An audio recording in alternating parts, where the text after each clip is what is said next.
Chandu champion শুধু এটা মুরলী পেটকারের জীবনী নয়, এটা আমার আপনার প্রত্যেকেরই গল্প। একজন মানুষ নিজের অধ্যবসায় নিজের লক্ষ্যে স্থির থাকার মানসিকতা নিয়ে থাকলে সে যে কোনো লক্ষ্য পূরণ করতে পারে। তার যা স্বপ্ন আছে সেটা পূরণ করতে পারে। তারই গল্প হচ্ছে এই চন্দু চ্যাম্পিয়ন।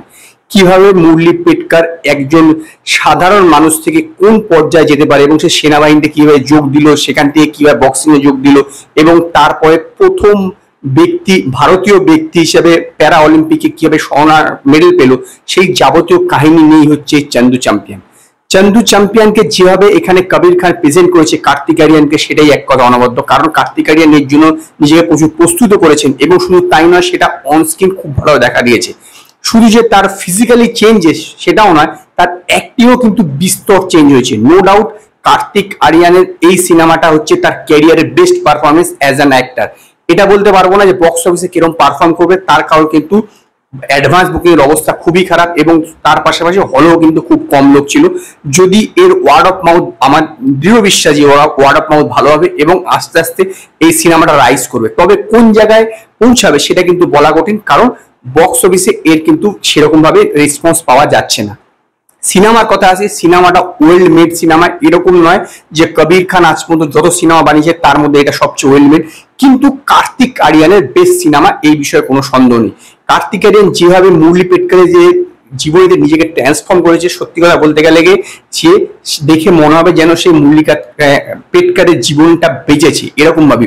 অন স্ক্রিনে তার ইমোশন, তার যেরকম দুঃখ পাওয়া, তার আনন্দ, প্রতিটাকে যেভাবে সে তুলে ধরেছে, এক কথা অনবদ্য। বিজয় রাজের কাজের কথা বলতে হবে, বিজয় রাজকে কিন্তু আপনারা সত্যি কথা মিস করবেন। একটা জায়গাতে সে বিজয় রাজ থাকবে না, আবার যখন সে ব্যাক করবে প্রতিটা জায়গাতেই কিন্তু আপনারাকে মিস করতে শুরু করবেন, কারণ বিজয় রাজের ক্যারেক্টারটা এতটাই ভালো, রাজপাল যাদবের ক্যারেক্টারটাও ভালো এবং এখানে একটা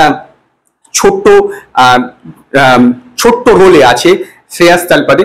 প্রত্যেকে নিজের নিজের জায়গায় ভালো। এই সিনেমাটার বিজিএমটা বেশ ভালো এবং বেশ কিছু দৃশ্য আছে যেগুলো সত্যি আপনাদেরকে আকর্ষণ করে, বা বলতে পারেন যে হৃদয় বিদারক কিছু দৃশ্য আছে, যেখানে বিশেষত যে যুদ্ধের যে সিনটা, তারপর যখন তার গুলিটা লাগবে এবং যুদ্ধের যে দৃশ্যটা তা 8 মিনিটের, আমি আগেই বলেছিলাম, এবং সেইটা যেভাবে কবির খান শুট করেছে এবং যেভাবে দেখিয়েছে, একদম হুক অ্যান্ড বুক লাগবে, এতটাই দুর্দান্ত।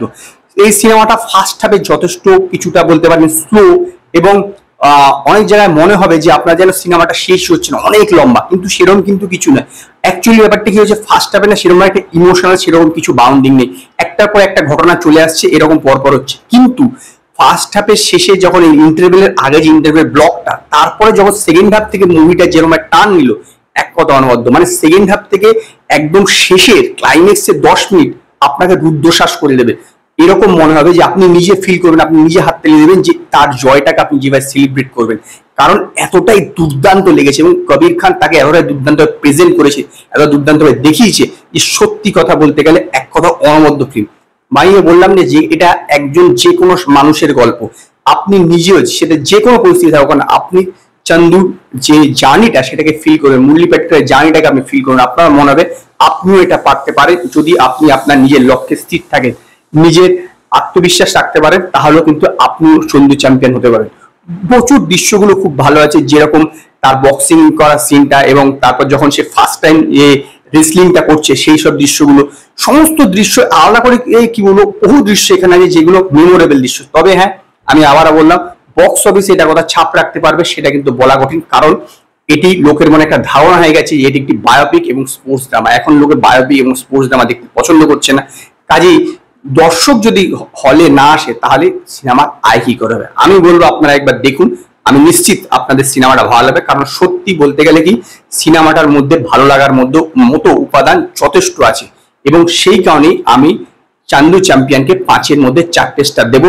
যদি আপনারা চন্দু চ্যাম্পিয়ন দেখে থাকেন তো আপনারা আমায় কমেন্টে জানান আপনাদের এই সিনেমাটা কিরকম লেগেছে। যদি আপনাদের এই ভিডিওটি পছন্দ হয় ভিডিওটিকে লাইক করুন, কমেন্ট করুন, শেয়ার করুন, আর নতুন নতুন আপডেটের জন্য আমার চ্যানেলকে সাবস্ক্রাইব করুন।